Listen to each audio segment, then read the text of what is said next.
রাজশাহীতে মহৎপুর, মহৎপুর মানে কি? মহৎপুর মহাত্মারা সব জগতে এখানে এসেছিলেন। মহৎকে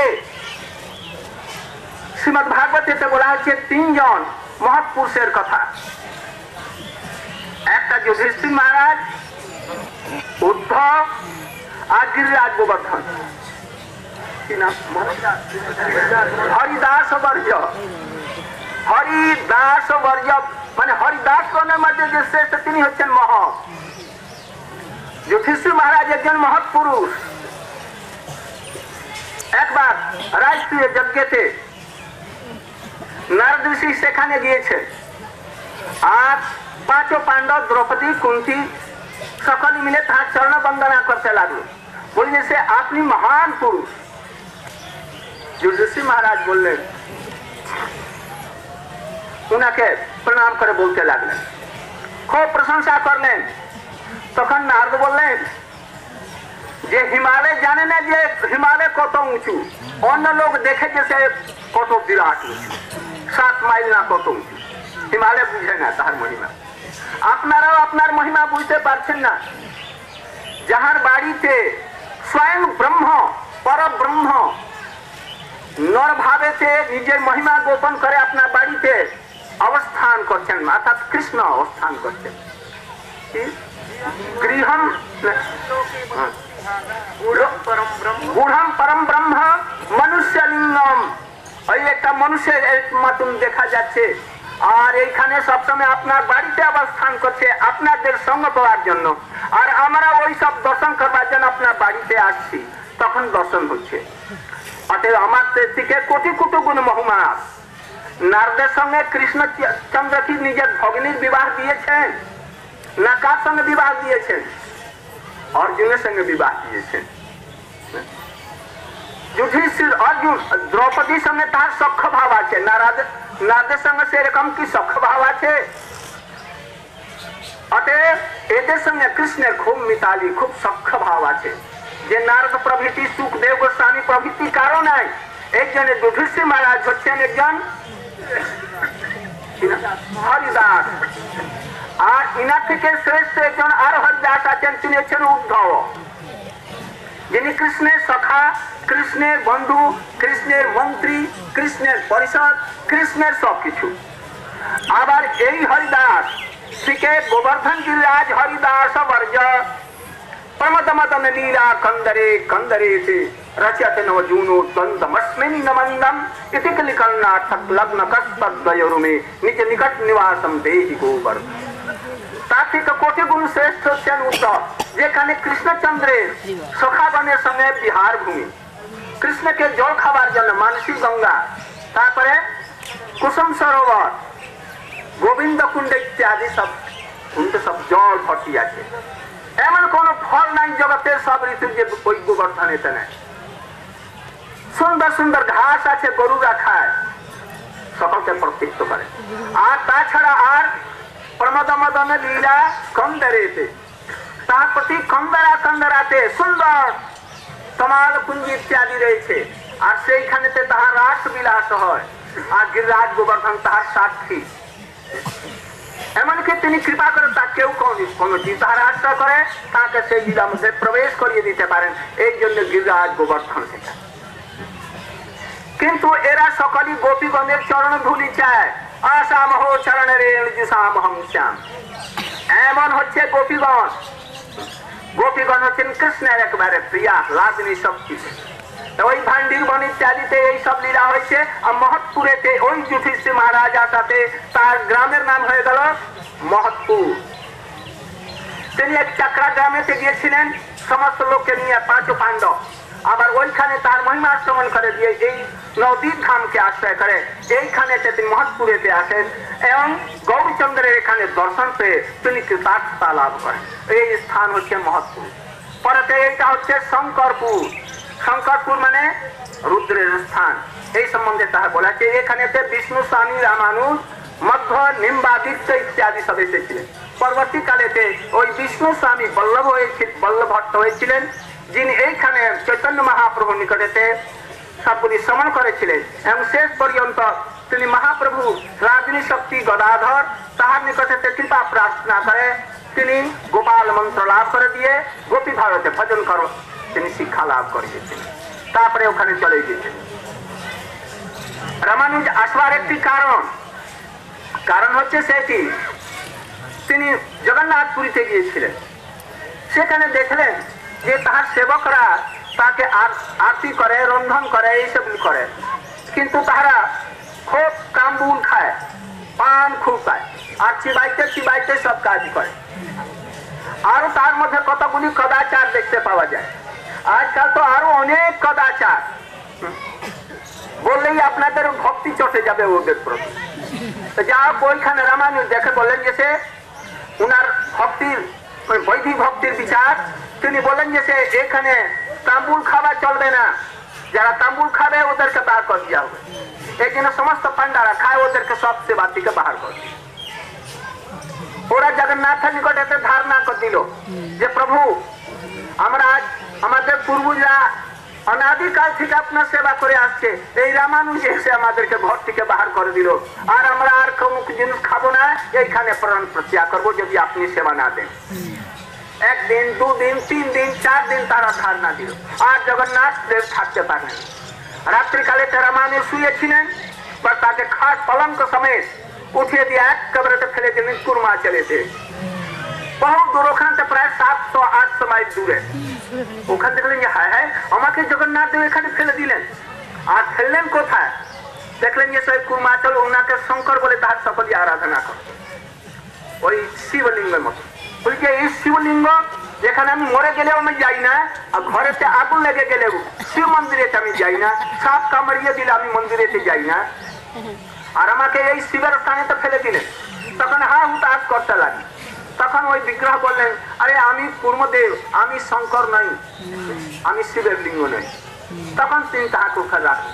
কিন্তু এত আত্মগ্লানি হলে জগন্নাথ আমাকে ফেলে দিলেন, আমার তার নিকটে তো কিছু অপরাধ হয়েছে, এই অপরাধ থেকে আমার মার্জনা কিরকম হবে, এইরকম করতেছিলেন। তখনই তিনি একটা স্বপ্ন দেখলেন যে তুমি যাও, ওই কুর্মে দেবী বললেন তুমি যাও গরু ভূমিতে, এইখানেতে কৃষ্ণচন্দ্র প্রকট হলেন ভাবি কালেতে, তুমি ওইখানে গিয়ে কিছু আরাধনা করো, তাহলে তোমার অপরাধ সমস্তগুলি আমি মার্জনা করে দেবো। জগন্নাথ দেব এরকম স্বপ্ন দেখে তখন উনার স্বপ্নে আদেশ দিয়ে তিনি এই স্থানেতে, তিনি মহৎপুরেতে, বৈকুণ্ঠপুরে একটা কোনো স্থান আছে, এখন বোধহয় গঙ্গা গর্ভেতে বিলীন নাকি পাশে আছে আমি জানি না, তো ওইখানেতে বৈকুণ্ঠপুরেতে তিনি এসে আবার তিনি গৌরচন্দ্রের আরাধনা করেন।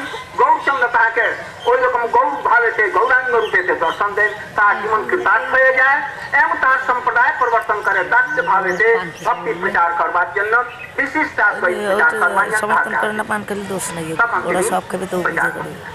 এইখানে শঙ্কর এসেছিলেন। তিনি যখন আসলেন মহাপ্রভু তাকে দর্শন দিয়ে বললেন তুমি এই স্থানেতে থাকবে না, এইখানে তোমার মায়াবাদ প্রচার করো না, তুমি এখান থেকে কাশিতে চলে যাও। এই ধাম যে আছে আমার 16 করোশ ধাম, তার ভিতরে আপনি কোথাও থাকবেন না। তখন তার আদেশ নিয়ে আবার তিনি চলে এই স্থানকে বলে কাম্যবন। কাম্যবনে কে থাকে? কামেশ্বর মহাদেব, তিনি ধামকে রক্ষা করেন। ওইটা আছে কাম বন সদৃশ এই বন। পাশেই বর্ণন করেন যে ধীর সমীর, ধীর সমীরে যমুনা তীরে বসতি বনে বনবাস। এইখানে দেখুন ওই বৃন্দাবন ধাম এইখানে তো প্রকটিত হয়েছে, অথবা বৃন্দাবনী ধাম নবদ্বীপ ধাম রূপেতে উপর থেকে প্রকাশিত হয়েছে। যেরকম হতে কৃষ্ণই রাধার অঙ্গ কান্তি দ্বারা আচ্ছাদিত হয়ে গৌরাঙ্গ হয়েছেন, ওই রকম এই বৃন্দাবনী ধাম এই গৌধামেতে আচ্ছাদিত হয়ে মনে হচ্ছে যে এইরকম হবে, কিন্তু আসলে বৃন্দাবন 12টি যে বন সব এইগুলো। এইখানে তো পাশ হয়েছে ধীর সমীরে যমুনা তীরে বসতি বনে বনমালী। বসতি বনে বৃন্দাবনে বনমালী, বনমালীকে যিনি আজান এইখানে থেকে আরম্ভ করে দিয়ে 9টি ফুলের দ্বারা গঠিত বনমালা একেবারে সে ধারণ করেছে। কানেতে কুণ্ড, শিরেতে ময়ূর পুচ্ছ আর পীতাম্বর বস্ত্র, তার অঙ্গ হচ্ছে হচ্ছে কিরকম মেঘ শ্যাম, তারপরে স্থির বিদ্যুৎ মতন তার এই কাপড়গুলি। তিনি এই বংশী বাজিয়ে যাচ্ছেন, ওইখানে যেখানে বংশী বাজাচ্ছেন সেখানে রাসস্থলী এমন ভাবে বংশী বাদন করেছেন। ধীর সমীরে যমুনা তীরে, যমুনা তীরেতে ওই ওখানকার পবন হওয়াটি অত্যন্ত মৃদু মৃদু চলতে লাগবে, আর চলতে পারে না, ওখানে স্থির হয়ে কখনো চলছে কখনো আবার দাঁড়াচ্ছে। ওই বংশী ধ্বনি শুনে কৃষ্ণচন্দ্র আর তাহার রূপ দর্শন করে। ওই হাওয়াটি কথা পশু পক্ষী কীট পতঙ্গ যা কিছু সব পুরি মুগ্ধ হয়ে যাচ্ছে। ওই হচ্ছে বৃন্দাবন, এইখানে নবদ্বীপ ধামেতে প্রকাশিত হয়েছে। আমাদের কোটি কোটি জন্মের পূর্বে সৌভাগ্য ছিল যে আমরা এখন এখানে জন্মগ্রহণ করে এই ধামেতে আমরা আসবার সুযোগ হয়েছে, আর এর মহিমা শ্রবণ করবার সুযোগ হয়েছে, এখানকার ধূলি স্পর্শ করবার সুযোগ হয়েছে। আপনারা আমার মনে হয় যে ব্রহ্মা অপেক্ষা আপনার পরম ভাগ্যবান। এই দৌড় চলছেন, রৌদ্রেতে মুখ লাল হয়ে যাচ্ছে, যে পায় কোনোদিন বাড়ি থেকে বেরোয় না সে সুকোমল পায়, আবার তার মধ্যে চলছে কারো ফসকা হচ্ছে কারো কিছু হচ্ছে, কোনো পরোয়া করে না। খাবার দাবার তো দেখছি না আজকে এখন পর্যন্ত বোধ হয় কোনো একটা মুড়িরও একটি দানার স্পর্শ কারো হয় না। তথাপি আপনারা এই হরিকথা আর এই ধাম দর্শন করবার আছে, চৈতন্য মহাপ্রভু কি কৃপা না করে থাকতে পারেন? হরে কৃষ্ণ। নিশ্চিত আমাদের উপরে কৃপা করবেন। আর আমরা যদি লোভ করতে হয় তো ও ছাড়া আমরা লোভ করবো না। চৈতন্য মহাপ্রভু রসরাজ ভাব আইন মহাভাব দুটা মিলে তিনি, তো সেই প্রতি আমাদের লোভ উৎপন্ন হোক, রাধা রানী দাসী আমরা হতে পারি। এছাড়া নদীর ধাম পরিক্রমা করে কোনো কিছু আপনারা কম চাইবে না। যত লোক যা কিছু বরদানও দিতে আসে এছাড়া আর কোনো বর মানবেন না। এই বর প্রার্থনা করে এই কামেশ্বর মহাদেব অথবা কি বৃন্দাবনে গোপীশ্বর মহাদেবের নিকটেতে আমরা এসে তার কাছে এই প্রার্থনা করে আমরা ক্রমে ক্রমে ক্রমে ক্রমে আবার আমরা ওখানে ফিরে যাব। যারা স্নান করেন নাই এখন জল ঠিক হয়ে গেছে, আপনারা ওখানটা স্থিরেতে স্নান করে দিয়ে ও পার গিয়ে তারপরে মঠেতে আমরা গৌর প্রেমান।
অনুগ্রহ শ্রী নৃসিংহদেবের কৃপাতে নির্বিঘ্নে আমাদের 4 দিন পরিক্রমা সুষ্ঠুভাবে সম্পাদিত হয়েছে।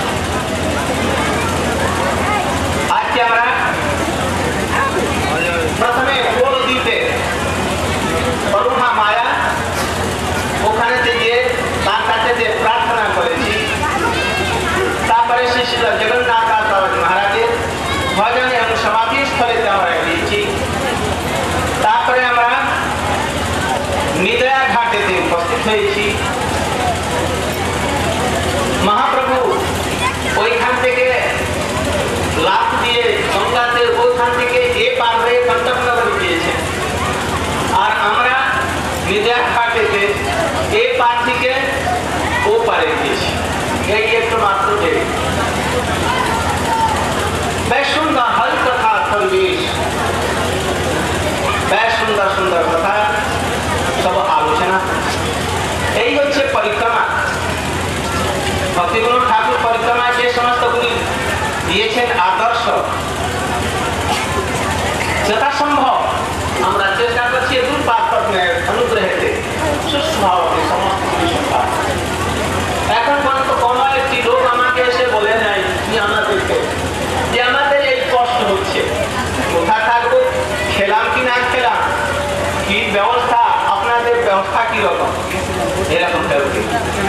এই হচ্ছে যে পরীক্ষা আমার আজকে আমরা যেখানে আমি সংক্ষেপে একটি কথা বলি এখানকার এখানে যেখানে আমরা পেয়েছি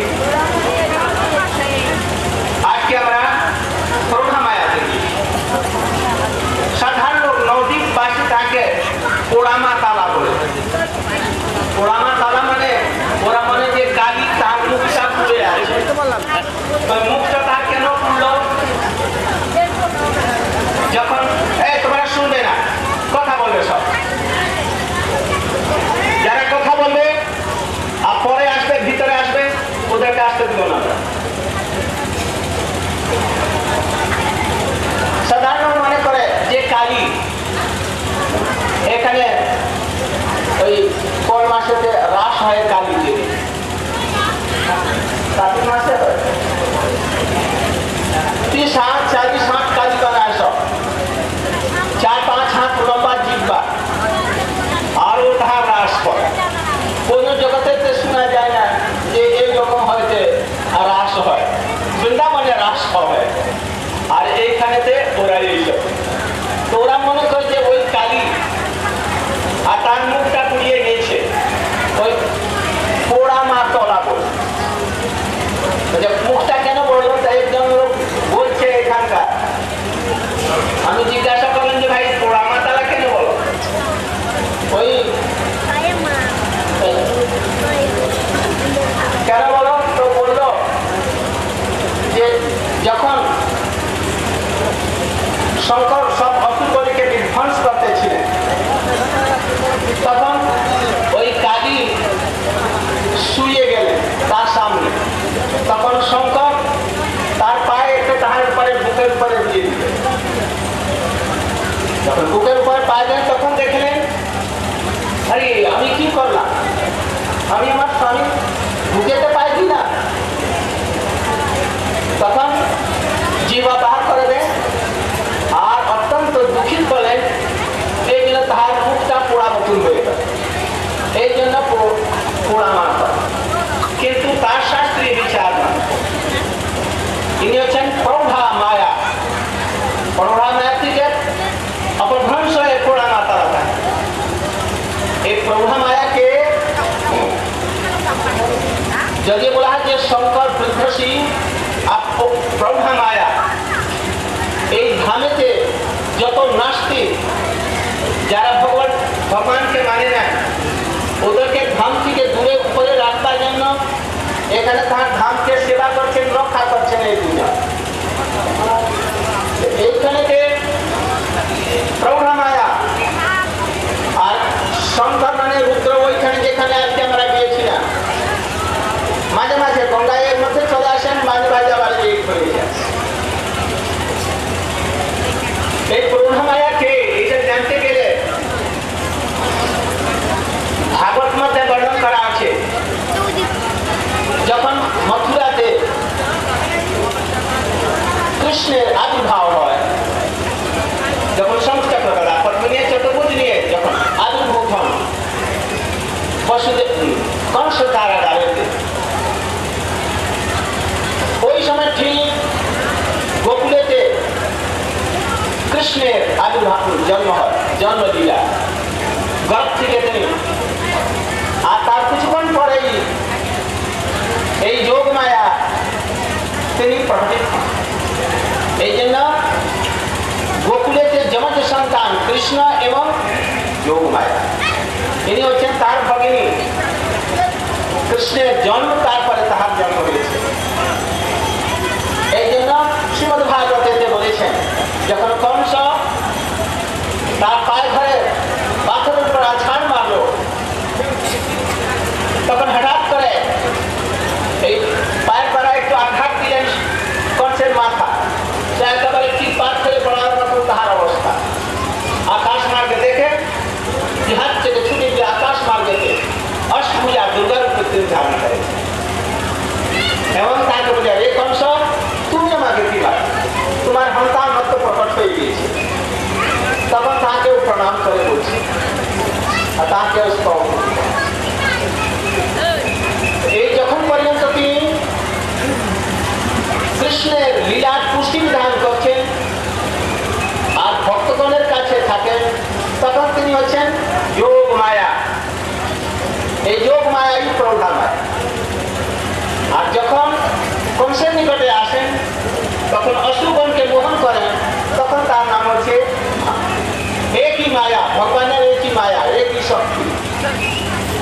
যখন দুষ্টগণকে মোহন করেন তখন তার নাম হচ্ছে মহামায়া। আর যখন ভগবত ভক্তগণকে তাহাদের ঐশ্বর্য বুদ্ধিকে আচ্ছাদিত করে দিয়ে মাধুর্যপূর্ণ কাকে দিয়ে তাকে অনুভব করান আর তাহার সেবা ইত্যাদি করান, তখন তিনি হচ্ছেন যোগমায়া। উদাহরণস্বরূপ বুঝবেন, যশোদা মা কৃষ্ণকে বাঁধবেন, কৃষ্ণ দধিভাণ্ড ভেঙে দিয়েছে, সেই সময়তে যশোদা মা অত্যন্ত রেগে মেগে উঠলেন, পুত্রকে পালাই পুত্রকে ঘরে ফেললেন পিছিয়ে দিকে, তাকে বললেন যে আচ্ছা মারবো না, তোমাকে আমি বেঁধে রাখবো, বাঁধবার জন্য চেষ্টা করছেন। আর সেই সময়তে যত ব্রজের দড়ি আনা হচ্ছে, জোড়া হচ্ছে, দড়ি লম্বা হয়ে যাচ্ছে, প্রথম দড়িকে বাঁধলেন, প্রথমে তো এই মস্তকে বাঁধবার জন্য যে তার রেশমের দড়ি হয়, ওই রেশমের দড়ি দিয়ে তাকে বাঁধতে লাগে, 2 আঙুল কম পড়ে গেল। আবার বলেন যে সে একটা দড়ি নিয়ে জোড়ে দিয়ে হলে লম্বা হয়ে গেল, আবার তাকে 2 আঙুল কম। নন্দের বাড়িতে 9 লক্ষ ধেনু, 9 লক্ষ ধেনু যত দড়ি দড়ি সব লাগাইতে লাগলেন। আর ওই 2 আঙুল কম পড়ে, 3 আঙুল কম পড়ে না, 1 আঙুল কম পড়ে, ওই 2 আঙুল কম পড়ে। তারপরে আবার আশপাশের গৃহে থেকে দড়িয়া নাইলেন, সখীগণকে বললেন তোমরা দড়িটা নিয়ে আসো তো তোমাদের বাড়ি থেকে। তখন তারা তালি বাজিয়ে হাসছে যে সখী, যার লালাটাতে ব্রহ্মা বন্ধন লিখে নাই, তুমি তাকে তুমি বেঁধে দিবে। তখন যশোদা চোখ থেকে চোখ ছলছল করতে লাগলো, মানে যে এখনই অশ্রু প্রবাহিত হবে, মুখ নিবর্ণ হয়ে গেল, লাল হয়ে গেল, আমার ছেলে নিকটে আমি পরাজিত হব। তখন ওই যে হার নারায়ণ, আমি তোমার বহুত দিন ধরে সেবা করছি, আমি নিজের ছেলেটাকে বাঁধতে পারছি না। কেন বাঁধতে পারছি না? এই হচ্ছে যোগমায়ার কাজ। যোগমায়া কৃষ্ণের যত ইচ্ছা হয় তাকে পরিপূর্ণ করেন, তার যত রকমের লীলা এইসবগুলি তাহার দ্বারা সম্পাদিত হয়। ভগবানের ঐশ্বর্য ভগবান তার সবগুলিকে আচ্ছাদিত করে দিয়ে নরবত লীলা তাকে করিয়েছে। এখন কৃষ্ণ মনে করছে যে মা আমাকে যদি বেঁধে দেয় তাহলে আমি ছেলেদের সঙ্গে কিরকম খেলাধুলা করবো। আর বাড়িতে গোপীরা আমার জন্য প্রতীক্ষা করছে যে কখন কৃষ্ণ আমার বাড়িতে এসে ননি ছানা চুরাইবার জন্য আসছে, চুরি করবার জন্য ওরা প্রতীক্ষা করছে। আমি না, আমাকে দেখলে গরুরা চড়তে যায় না, তাহলে এই সব লীলা আমার পণ্ড হয়ে যাবে। এখন সেই দেখে যোগমায়া দেবী একটা অলৌকিক কার্য করলেন, নবীরা কর্তৃত্ব করে। তিনি যশোদা ভিতরে প্রবেশ করে তাকে তাহার পুত্র জ্ঞান করিয়ে দিলেন যে আমার পুত্র কিছুই জানে না। আবার তিনি দেখাচ্ছেন যে কৃষ্ণের ইচ্ছা যাতে আমি যেন আমাকে মা না বাঁধে, সেই জন্য এমন ভাবে একটি কাজ করলেন যাতে কৃষ্ণের যে কমর মাত্র 12 আঙ্গুলে আর সেটি সোনার চেন দিয়ে বাঁধা আছে, সে ওই রকম বাঁধা আছে, ওই রকম থাকবে। দড়ি লম্বা হতে লাগলো, হয়তো 10 মিনিট পর্যন্ত হয়তো লম্বা হয়ে গেল, কিন্তু একবার বন্ধন করে দিয়ে দুয়ানো পড়ে যায়। এমন না যে সে লাফতে দিল আবার একটাকে দ্বিতীয়বার নিয়ে আসলো, কেন ওই দেখাচ্ছেন এখানে যোগমায়া। এই যোগমায়ার কার্য কৃষ্ণের কমর ওইটুকু, দড়িটা লম্বা হতে লাগলো কিন্তু বাঁধার সময় 2 আঙুল কম পড়ে যাচ্ছে। আর 3 আঙুল না, 4 আঙুল না, মাত্র 2 আঙুল। এইখানে যোগমায়া কি করলেন? যোগমায়া কৃষ্ণের যত রকম ইচ্ছা তিনি পরিপূর্ণ করেন। এই জন্য কমরটা যেমন তেমনি থাকলো, দড়িটা লম্বা হলো, তথাপি তিনি বাঁধতে পারছেন। আমাদের আচার্য বিশ্বনাথ চক্রবর্তী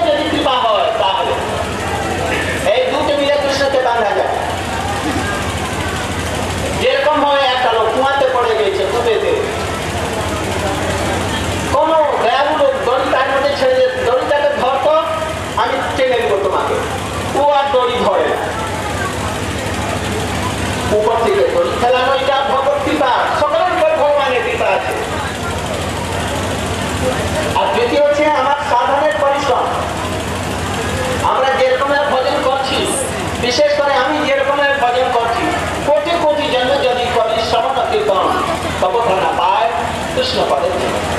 এটার দ্বারা কৃষ্ণকে বশীভূত করা যাবে না। ওই রকম হয় রূপ সনাতন মতো সাধন চাই, সাধনের কষ্ট চাই।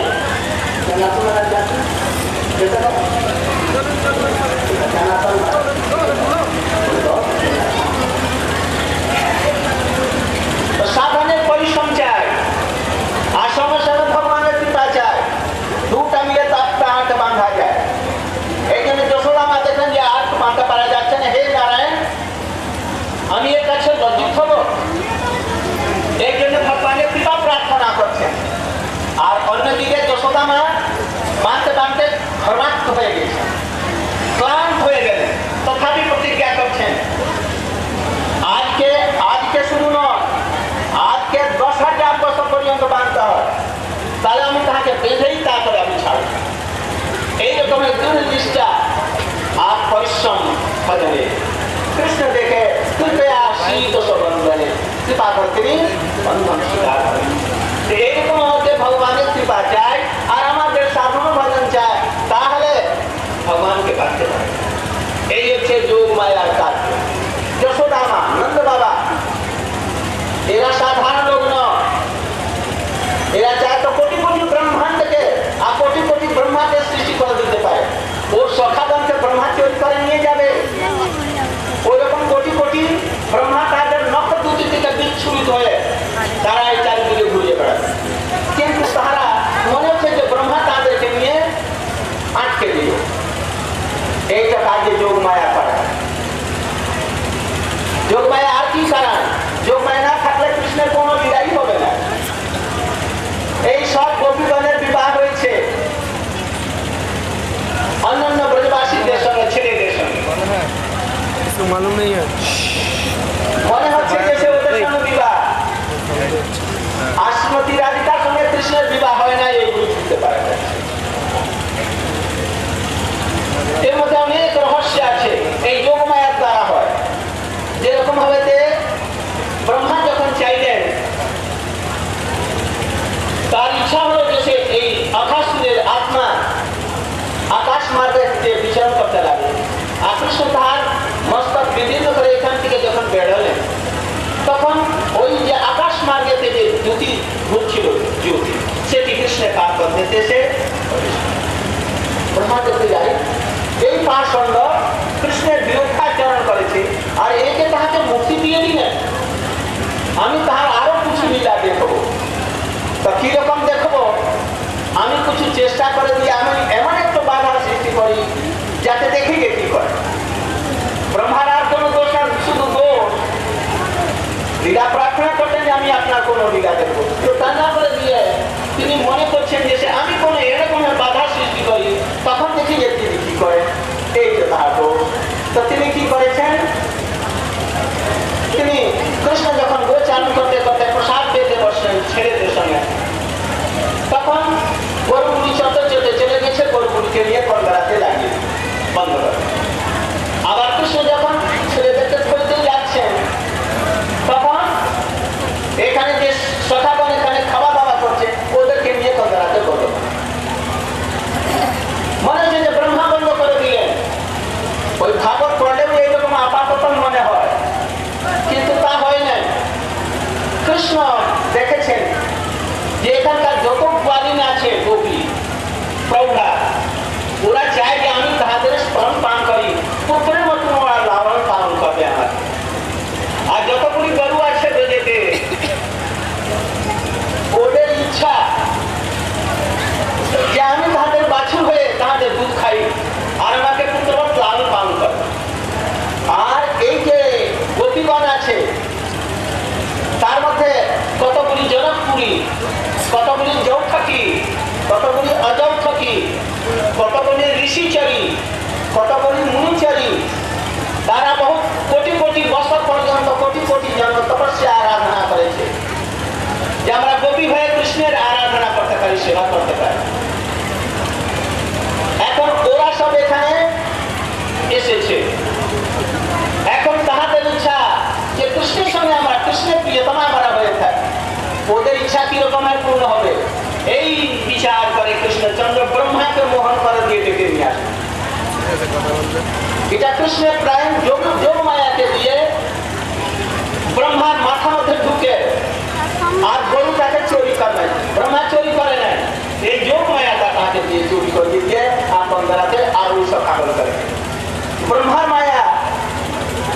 সখাগণকে আর ওখানকার গোবৎসগণকে মোহিত করতে পারে। ব্রহ্মার মায়া কি বলদেবকে ঢেকে দিতে পারে আর ছাদন করতে পারে? বলদেব প্রভু বুঝতে পারেন নাই। বলদেব চিন্তা করেছিলেন, আরে এটা কার মায়া যে আমি 1 বছর পর্যন্ত এটা বুঝতে পারলাম না এইসব বুঝি। অতএব ওটা ব্রহ্মার মায়া নয়, ওটা কৃষ্ণের যোগ মায়ার কার্য, যে সব লোকে ভুলিয়ে দিয়ে আর কৃষ্ণের এই লীলাগুলি সম্পাদন করছে। এখন কি হয়েছে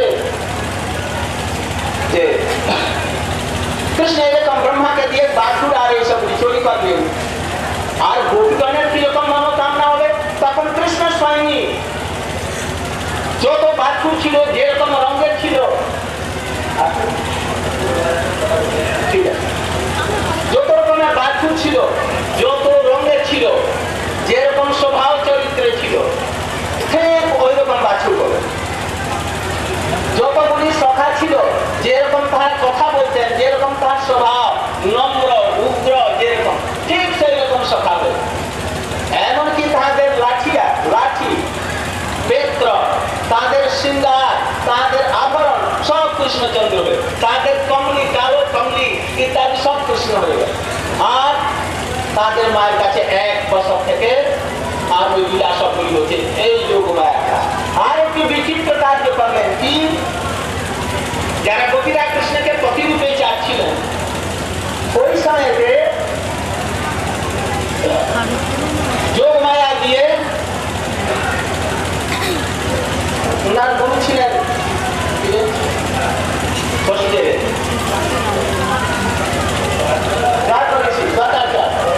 গদাচার্যকে দিয়ে তিনি একটা করে দিলেন কি প্রচার, এই বছর খুব শুভ বছর, এরকম হয় আর 1000 বছরেতে যোগ আসবে না।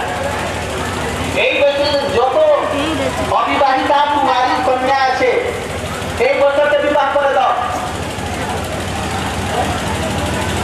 যত কিশোরী, এমনকি আর সদ্যজাত যে জন্মগ্রহণ করেছে, ওদেরও বাদ দান করে দিয়ে এই বছর তো তোমার ঠিকঠাক করে দাও, এই বছরে বিবাহ দিয়ে দাও, তাহলে তাহাদের মহামঙ্গল হবে, তারা মহাসুখে শান্তিতে থাকবে। এই জন্য ওই বছরেতে তারা বিবাহ সব যত ওখানকার বালিকা ছিল, সব কিশোরী ছিল, প্রবন্ধ অবস্থাতে ছিল, সকলের বিবাহ ওইখানে তখন তার সঙ্গে বিবাহ হলো। যত সখাগুলি হয়েছে তারা কে? কৃষ্ণই সেই সখা। এখন যত প্রায়দের বিবাহ হলো, কার সঙ্গে বিবাহ হয়ে? কৃষ্ণের সঙ্গে বিবাহ হয়ে গেল, তাহাদের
বাপ্তিস্ম হয়ে এইখানেতে আবির্ভূত।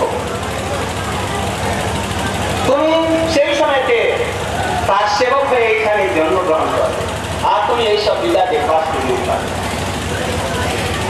তো সেই বাসুদেব বিপ্রয় বাসুদেব শ্রী বিক্রম মহারাজ এখানে রেখেছে। আরেকটা হচ্ছে দেবানন্দ পণ্ডিত।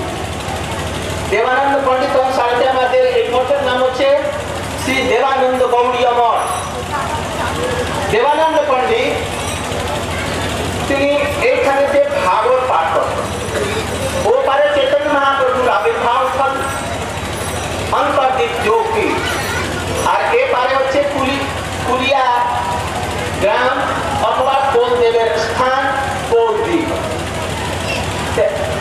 এই গঙ্গার ওপারে এপারে ভেদ। এইখানেতে একে বলে অপরাধ ভঞ্জন পাঠ। দেবানন্দ পণ্ডিত খুব প্রসিদ্ধ বিদ্বান ভাগবতের পণ্ডিত ছিলেন, ভাগবত পড়াইতেন। সুভাষ পণ্ডিত কখনো কখনো তাহার পাঠ শুনতে আসতেন। এক সময়তে তিনি এই কুলিয়া দ্বীপেতে এসে আর কোনো কাজেতে এসেছিলেন, তিনি হঠাৎ তার পাঠশালাতে চলে গেলেন, ভাগবতের পাঠশালা। আর ওইখানেতে ভাগবত শ্রবণ করতেন। ওইখানেতে দশম স্কন্ধে কথা চলতে লাগলো। আর সেইখানেতে ওই গোপী গীত কোথায়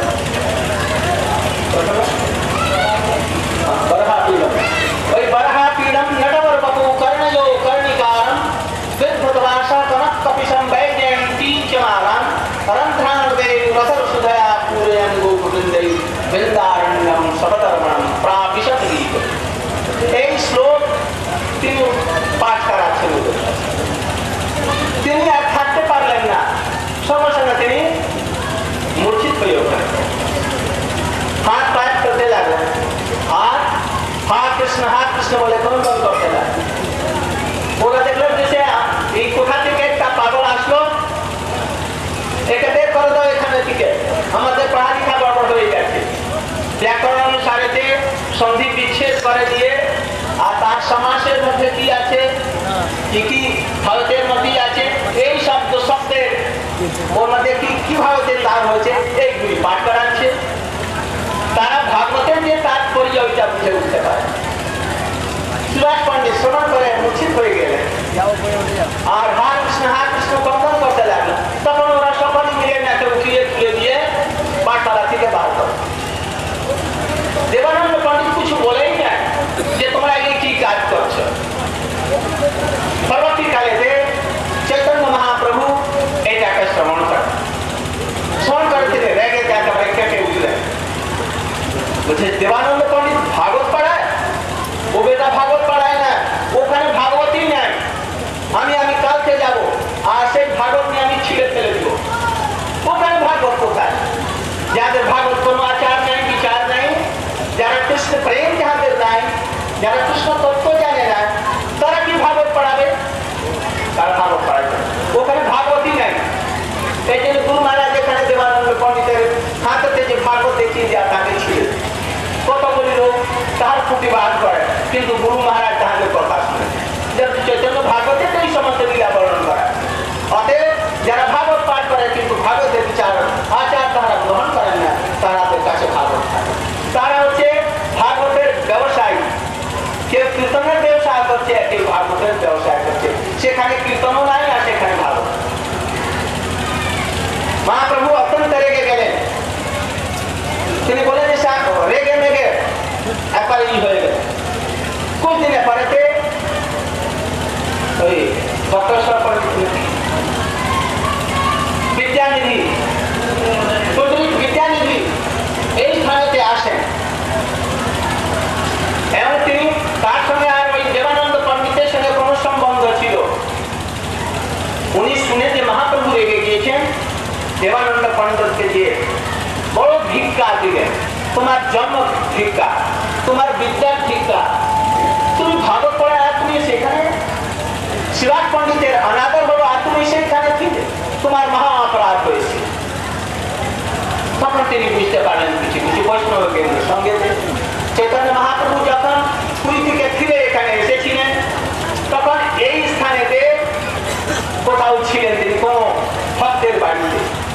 সেই সময় তো ওই দেবানন্দ পণ্ডিত উনাকে আশ্রয় করে ওই পুণ্ডরিক বিদ্যাদেবীকে, আর তিনি তাহার চরণেতে সাষ্টাঙ্গ প্রণাম করে ক্ষমা প্রার্থনা করেছে, আমি আর কান ধরছি এরকম ভাবে কম পাবো।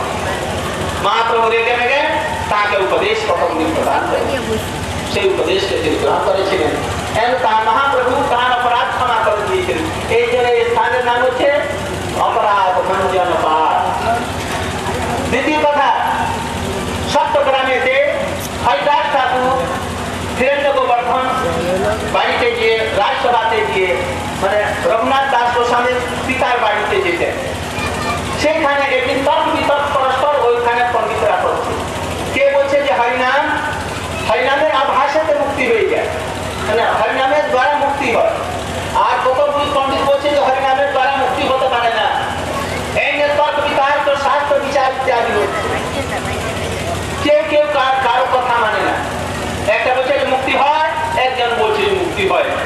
হরিদাস ঠাকুর সেখানে নাম করতে করতে উপস্থিত হল, সব লোক উঠিয়ে দাঁড়ালো, সম্মান করলো। এমন বললো, হরিদাস ঠাকুরকে বললো যে প্রভু আমাদের একটি শঙ্কা আছে, আপনি মীমাংসা, হরিনামে তো মুক্তি হয় কি না আপনি ঠিক বলেন। তখন তিনি অত্যন্ত দিনহীন হয়ে হাত জোড়ে সকলকে বললেন যে হরিনামে তো মুক্তি হয় না, হরিনামের আভাসে তো মুক্তি হয়ে যায়, না চাইলে মুক্তি হয়ে যায়। হরিনামের দ্বারা শুদ্ধ নামে তাহলে তো কৃষ্ণ প্রেম বসিত হয়ে কৃষ্ণ প্রেম এমনকি ভোজ প্রেম পর্যন্ত দিতে পারে। আর এই নাম আভাসের দ্বারা, অর্থাৎ একটা কুকুরের নাম রেখে দিল কানাই, একটা তার গরুর নাম রেখে দিল রাম, একটা কোনো গাছের নাম কালিন্দী রেখে দিল। আজ আমি নিজের পুত্রের নাম নারায়ণ রেখেছিল, আমার সময় ওই পুত্রকে চিন্তা করে নারায়ণ বলো, আর একবার কোথায় বেতন ফল উদ্ধার করছি। অতএব এটা নামাভাস এইগুলিকে বলে, এই নামাভাষা মুক্তি হয়ে যায়, শুদ্ধ নাম এটা প্রয়োজন নাই। তখন ওরা এক দল থেকে উঠল, কি বলছে শাস্ত্র এরা জানে নাকি, বাবাজি একটা বৈরাগী মাত্র, হরিনামের দ্বারা মুক্তি হয় না, যদি মুক্তি হয় হরিনামের দ্বারা আমার পুষ্ট ব্যাধি হোক, আর যদি হরিনামের দ্বারা মুক্তি না তাহলে এক পুষ্ট হবে। বসবাস সব হাহাকার করতে লাগে। আর সত্যি সত্যি হরিদাস ঠাকুর ওখানকে যখন বেরিয়ে গেলেন, আর বাড়িতে ফিরল, ওকে তো বাড়ি সভা থেকে বিতাড়িত করে দেওয়া হলো, বলে যে আর এই সভাতে তুমি ঢুকতে পারবে। আর বাড়িতে গিয়ে পরদিনে তাহার নাকেতে মুখেতে পুষ্ট ব্যাধি হয়ে বলতে লাগলো, কিছুদিনে পরে একবার চূড়ার নাকটাই বলে। এখন সে শুনেছে যে মহাপ্রভু এখানে এসেছেন, তখন মহাপ্রভুর কাছে এসে মহাপ্রভু বললেন আমি ক্ষমা করতে পারি না, যার চরণেতে তোমার অপরাধ হয়েছে সেইখানে যাও। পায়েতে খুঁটিলে কাঁটা কি সন্দেহতে কি বেড়ায়, ওই কথাটা ওই দেবানন্দ পণ্ডিতকে মহাপ্রভু বলেছিলেন যে তুমি আমার চরণে অপরাধ করো না, চরণ করেছো আমার ভক্তগণের চরণে অপরাধ, শিবাসন নিকটে যে ক্ষমা মানো তাহলে আমি ক্ষমা করবো, অন্যথা ক্ষমা করবো। ওই রকম ভাই এখানে তিনি বল যাও, হয়তো আর ঠাকুরের নিকটে ক্ষমা মানো, আর যদি তিনি ক্ষমা করবেন তাহলে আমি ক্ষমা করবো, অন্যথা ক্ষমা করবো। ওরা তো করণে আলু বলেছে আমার নিকটে অপরাধই হয় নাই, এরা অবোধ জ্ঞানী, এরা এইরকম বলেছে, আপনি একে অনুগ্রহ করে অপরাধ ক্ষমা। তখন মহাপ্রভু অনুগ্রহ করে তাহার তো ক্ষমা। এই জন্য নাম হচ্ছে অপরাধ ভঞ্জন পাঠ। আমরা জ্ঞাত অজ্ঞাত হচ্ছে কোটি কোটি আমরা সমস্ত পাপ অপরাধ আমরা সব করছি, নাম অপরাধ করছি, সেবা অপরাধ করছি, বৈষ্ণব প্রতি অপরাধ করছি, গুরু প্রতি কত। গুরু বললেন, গুরু কাছে আমরা বলি যে আমি আত্মসমর্পণ করেছি, গুরু বলেন যে তুমি এই কাজটা করতো, আমি যা কাজ করতে পারব, তাহলে কি হলো আমি যোগ্য নই। আচ্ছা তুমি একটু সন্ন্যাস নাও তো, প্রভু এই ছাড়া আর আপনি আদেশ যা দিলেন তা, তাহলে আর কি হলো গুরুদেব যা বলবেন, আচ্ছা প্রভু এই ছাড়া আর আপনি যা বলবেন তা, তাহলে এই অপরাধ হলো কি না হলো? আমি তো বুঝে উঠতে পারি না যে অপরাধ তাহলে কাকে। গুরুদেব বলেন যে স্যার তোমার প্রাণটা দিয়ে দাও, এই আগুনের মধ্যে ঝাঁপ দিয়ে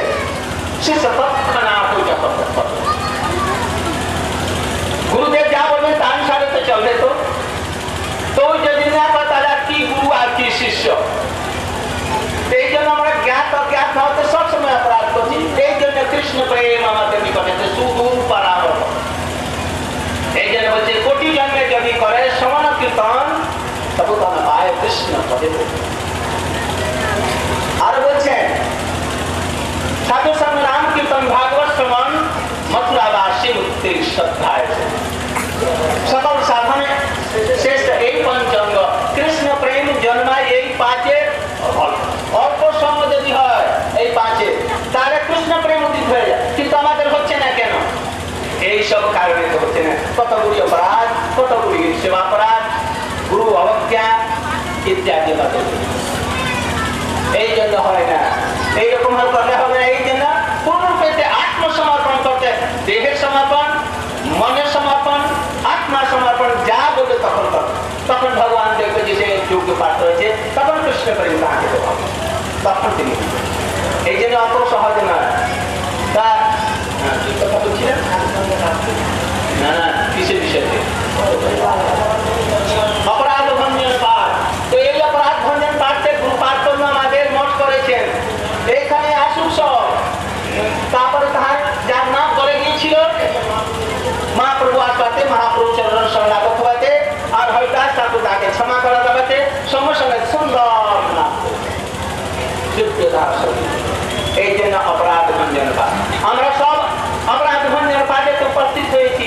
গুরু পাঠ কর্মে এইখানে আপনাদেরকে দেখেছেন। যদিও থাকে আপনার একেবারে আনকন্ডিশনাল সারেন্ডার করে দিয়ে তার অপরাধগুলি ক্ষমা করবার জন্য তার কাছে প্রার্থনা করবেন, তিনি সমস্ত অপরাধগুলি দূর করবেন।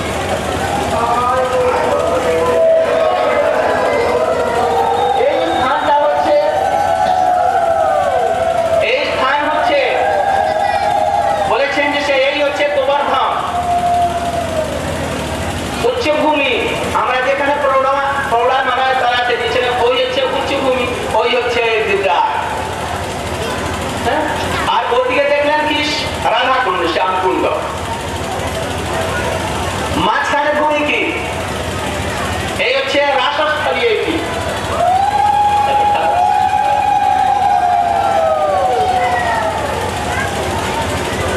এই হচ্ছে রাসস্থলী। ও পারে হচ্ছে কি গোকুল, গোকুলের অপর পারে কি বৃন্দাবন। দেখেছেন না বৃন্দাবন? গোকুলের পর পারেতে, ও পারেতে অন্তর্দ্বীপ, যেখানে কৃষ্ণের আবির্ভাব হয়েছিল। আর নাই মথুরাও যদি মেনে নেন তাহলে কোনো ক্ষতি নেই। ওখানে মথুরা আর গোকুল দুটা মিলে ওখানে। আর এ পারেতে হলো গিরিরাজ, গোবর্ধন, রাধাকুণ্ড, শ্যামকুণ্ড। আর মাঝখানে এই স্থল যে দেখতে পাবো, আজকে সকালবেলা শুনলেন না যে ও পারে রুদ্রদ্বীপ, এই পারেতে ধীর সমীর।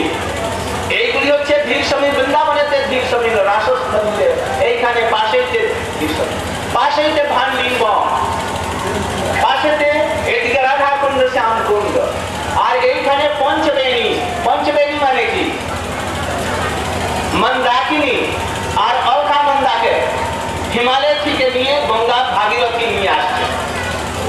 আর পূর্ব পাড়েতে যমুনা, আর ওদিকে থেকে সরস্বতী। এই পাঁচটি বেণী যুক্ত এখানে। এই জন্য বলে পঞ্চবেণী, পঞ্চপ্রয়াগ। প্রয়াগেতে তিনটি, গঙ্গা, যমুনা, সরস্বতী। আর এখানে পঞ্চবেণী। ও থেকে হাজার গুণা এখানে তাহার মহাত্ম্য। যদি এখান থেকে আমরা পঞ্চবেণীতে আজকে আপনাদেরকে স্নান করব। পঞ্চবেণী হচ্ছে ওইখান থেকে আরম্ভ করে এইদিকে সমুদ্রগণের মাঝখানে এই পঞ্চবেণী। আজকে আপনার সকলেই ওইখানে স্নান করেছেন গঙ্গাতে, আপনাদের সব ফল এইখানে দেখবেন। ওখানে প্রয়াগ। প্রয়াগ মানে কি? যেখানে কর্ম যোগ যাজ্ঞ ইত্যাদি হয়, ওটা হচ্ছে প্রয়াগ। আর এখানে প্রয়াগ মানে কি? প্রতিশ্রুপে যাগ মানে রাধা আর কৃষ্ণ দুজন সম্মিলিত হয়ে এক যোগ যুক্ত হয়ে এখানে লীলা ইত্যাদি বিষয়। এই জন্য ওই প্রয়াগের অপেক্ষা এখানে কোটি কোটি গণ এটা শ্রেষ্ঠ। এই প্রয়াগেতে তপস্যা আরাধনা কে করছে? কৃষ্ণ এবং শ্রীমতী রাধিকা দুজন। কেউ পাতিব্রত ধর্ম, আর কেউ তাহার ব্রহ্মচর্য। দুটাকে ওই এই প্রয়াগেতে তারা জলাঞ্জলি দিয়ে তারা বিলাসী করছে। बहुत उन्नत এইসব। এখানকার এক বিন্দু জল যদি মস্তকে যায় তাহলে চৈতন্য মহাপ্রভু কৃপা से अनुभव करते থাকে। এই জন্য করুক অথবা আমরা সেই সমস্ত এখানেতে এইসবগুলি দিয়েছি। আরো কালকে বলেছিলাম আমি কয়েকটি যে জায়গার যে বিশেষ বিশেষ ওই চাবি টাচ করছি, তারপরে মহারাজরা এখানকার আর মহাপ্রভু শিক্ষা ইত্যাদি সমস্ত বলতেন। আমরা আজকে যেখানে গিয়েছিলাম তার একটা বিশেষ কথা হচ্ছে এই নিত্যানন্দ প্রভু নিয়ে যাচ্ছেন জীব গোস্বামীকে না ধাম দর্শন করাচ্ছেন। যখন তিনি রুদ্রদ্বীপে যান তখন জীব গোস্বামীকে তিনি বলছেন, ওহে জীব দোষ জীব, তোমার ওই বংশের উপরে বলা কি করে মানে রূপ আর সনাতন, তাদেরকে মহাপ্রভু স্থান দিয়েছেন বৃন্দাবন। ওইখানে তোমাকে যেতে হবে, তুমি একটি কাজ করো। মহাপ্রভু তিনি অনুগ্রহ করে সাধন ভট্টাচার্যকে বেদান্ত সূত্রের নূতন রকমের ব্যাখ্যা করেছিলেন। এমন অদ্ভুত ব্যাখ্যা করেছিলেন, শঙ্করাচার্য সমস্ত সূত্রের ব্যাখ্যাগুলিকে একেবারে খণ্ডন করেছিলেন। আর সেখানে আনন্দময় যে কৃষ্ণচন্দ্র তাহারি গোবিন্দের লীলার ওইগুলি সূত্র হচ্ছে এইটি তিনি ব্যাখ্যা করেছিলেন। 7 দিন পর্যন্ত মহাপ্রভু নিকটে তিনি শুনিয়েছিলেন, আর মহাপ্রভু 1 মিনিটে তার সবগুলিকে নসাদ করে খণ্ডন বিখণ্ডন করে দিয়ে কৃষ্ণের নাম রূপ গুণ লীলা ইত্যাদি প্রতিষ্ঠিত করে দিয়ে যে এটা ভক্তি গ্রন্থ, এটা জ্ঞানের গ্রন্থ নয়। ওই সমস্ত কথা তিনি 7 নম্বর আচার্য শিখেছেন, শুনেছেন। আর তার সঙ্গে শুনেছেন তাহার ভগনীপতিকে গোপীনাথ আচার্য খুব ম্যানেটেলি শুনেছে, তারা দুজনই ধারণ করেছে। এখন সাধন ভট্টাচার্যের একজন শিষ্য ছিলেন, তার নাম ছিল মধুসূদন বাচস্পতি, খুব বিদ্বান লোক। মহাপ্রভু সাধন ভট্টাচার্য মহাপ্রভুর নিকটে যে সমস্ত সূত্রের অর্থ শুনেছিলেন সেই সমস্ত সূত্রের ব্যাখ্যা তাকে পড়িয়েছিলেন। বলেন যে তুমি যাও কাশিতে থাক। মহাপ্রভু কিছুদিনের মধ্যেই যাচ্ছেন ওখানেতে তুমি থাকবে, তাহার দর্শন পাবে। ওখানেতে তিনি গিয়ে ছল করে দিয়ে সাধন ভট্টাচার্য ভক্ত হয়েও যেরকম বেদান্ত সূত্রে শঙ্কর ভাষ্য ইত্যাদি পড়াইতেন, ওই রকম ইনি ছল করে দিয়ে শঙ্কর ভাষ্য শঙ্কর সম্প্রদায়ের লোকগুলিকে পড়াইতেন। কিন্তু উনি ওই সমস্ত সূত্রের ভাষ্যে যে ভক্তির অর্থ মধ্যে পারঙ্গ। তিনি জীব গোস্বামী জন্য প্রতীক্ষা করছেন। জীব গোস্বামী তিনি বলেন যে তুমি যখন যাবে তখন ওই সমস্ত ভাষ্য যে মহাপুরুষ শুনিয়েছিলেন সাধারণ আচার্যকে, তুমি এইসবগুলি শুনবে। তখন জীব গোস্বামী ওখানেতে গিয়ে পরবর্তীকালেতে ওই গল্প শুনেছিলেন এবং তারপর তিনি রূপ সনাতনের নিকটেতে ওখানে গিয়েছিলেন।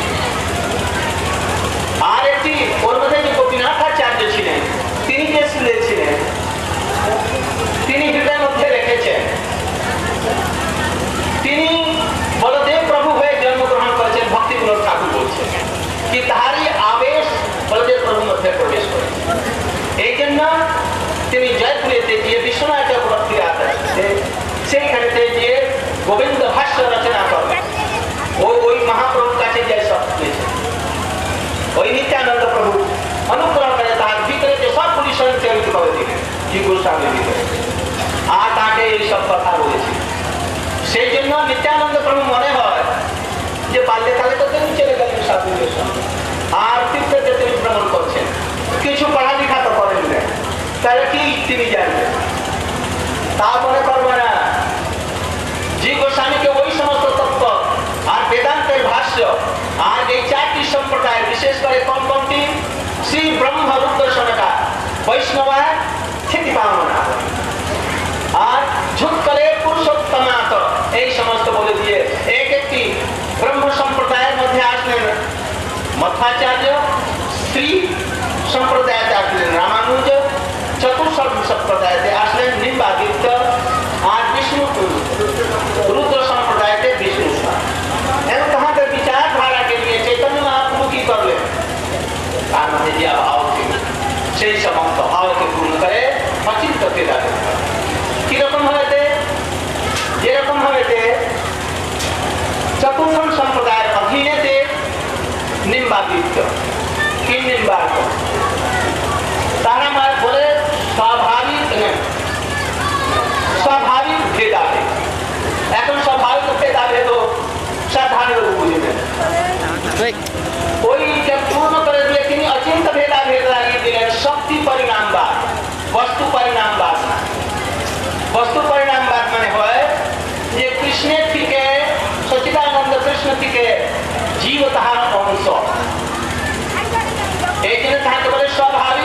भेदाभेद अर्थात शक्ति वस्तुर परिणाम হচ্ছে জীব আর জগৎ। আর আমাদের চৈতন্য মহাপ্রভু কি শিক্ষা দিলেন? শক্তি পরিণাম, বস্তু পরিণাম নয়। কিরকম হয়েছে? যখন ভগবান সচিদানন্দ থাকে তার সব শক্তিকে তিরোহিত করে তটস্থ শক্তির সঙ্গে যুক্ত, তখন তাহার যে অংশ হয় সেই হচ্ছে জীব, মমই অংশ জীব। আর যখন তিনি সচিদানন্দ পরিপূর্ণ যখন তাহার অংশ হয় তখন তাহাকে বলে স্বংশ, আর এই জীবকে বলে বিভিন্ন অংশ। এই জন্য সমস্ত সম্প্রদায়ের মধ্যে যে ভাব ছিল সেইটাকে পূর্ণ করে দিয়ে অচিন্ত ভেদাভেদ তিনি স্থাপন করেন। এই বিশেষভাবে এইসবগুলি জানা উচিত, বিশেষ করে উপাসনা মার্গেতেও এইরকম ব্যাপার। মধ্যে তিনি ভগবান কৃষ্ণের রূপ গ্রহণ করেন, রামানুজের শরণাগতি এবং দাস্য গ্রহণ করেন।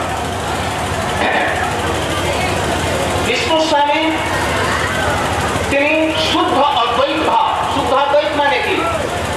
এই যে দেখা যাচ্ছে জীব এবং জগৎ, পর জগতে যে প্রেম মতন দেখা যায় সে অদ্বৈতই, শুদ্ধ কিন্তু ভগবানের চিৎ শক্তির পরিণাম সে। তারপরে এই চতুর্থ সম্প্রদায়ে তিনি স্বাভাবিক ভেদাভেদ মানে কিছু উপাসনা নিয়ে তিনি তার মধ্যে ওদের রুক্মিণীর উপাসনা, দ্বারকার উপাসনা, তার মধ্যে তিনি মধুভাব যোজনা করে দিয়ে তাদেরকে সম্পূর্ণ করে দিয়ে মহাপ্রভুর প্রজে রাধা কৃষ্ণের যুগল বিলাসের সেবা তিনি জগতে এই সব বৈশিষ্ট্য এই আমাদের নিত্যানন্দ প্রভু জীব গোস্বামীকে বলেছিলেন। এই জন্য উনাকে মনে করবো না যে সে কিছু জানতেন না, কি হরিদাস ঠাকুর কিছু জানতেন না তা না। আমরা সেই সমস্ত স্থানে গিয়েছি, কালকে বোধ হয় আমরা মানকাঠিতে মজলুম দিকে গিয়েছি। সেখানকার একটা বলেছিলাম ভান্ডিবনের মধ্যে বলেছিলাম ওই গ্রন্থেতে ধাম পরিক্রমাতে আছে ভক্তি মনোহর ঠাকুর লিখে রামচন্দ্র, সীতা দেবী আর লক্ষণ বনবাসের সময়তে এখানে এসেছে। রামচন্দ্র ওই স্থানে শোভা দেখে একটু মন্দ মন্দ মুস্কান করে, স্মিত হাস্য করে। সীতা দেবী জিজ্ঞাসা করলেন, আপনি কেন হাসছেন কেন? তখন তিনি বললেন, হাসি একটা কারণ আছে। এই যে আমরা যাচ্ছি, বনেতে এসেছি, বন থেকে ফিরে যখন অযোধ্যা যাব তখন আমি তোমাকে পরিত্যাগ করে দিব, পরিত্যাগ করে তোমাকে বনেতে পাঠিয়ে, আর আমি তোমার সোনার বিগ্রহ মূর্তি তৈরি করে আমি বাড়িতে থেকে তোমার উপাসনা করব। আর এই দেবীকে দেওয়ার জন্য আমি যে তোমার উপাসনা করব, আবার পরবর্তীকালেতে যখন গৌরাঙ্গ রূপেতে আমার আবির্ভাব হবে তখন তুমি বিষ্ণু প্রিয়া রূপেতে আবির্ভাব করবে, তখন তুমি আমার মূর্তিশীল বিগ্রহ তুমি তৈরি করে তুমি বাড়িতে থাকবে, পূজা করবে, আর আমি বনজগতে চারিদিকে ভ্রমণ করবো। আর মাঝখানে থাকলো দ্বাপর যুগ, দ্বাপর যুগেতে আমি হব রাম, তুমি হবে আর তুমি হবে শ্রীমতী রাধিকা। আমি তোমার ঋণ চুকাইবার জন্য নানা প্রকারের চেষ্টা করব। আমি তখন বলবো না পারে হম নির্বদ্ধ সংযুজান, তোমার এই মিলনের তোমার সেবার আমি ঋণ আমি চুকাইতে পারবো। আমি সেই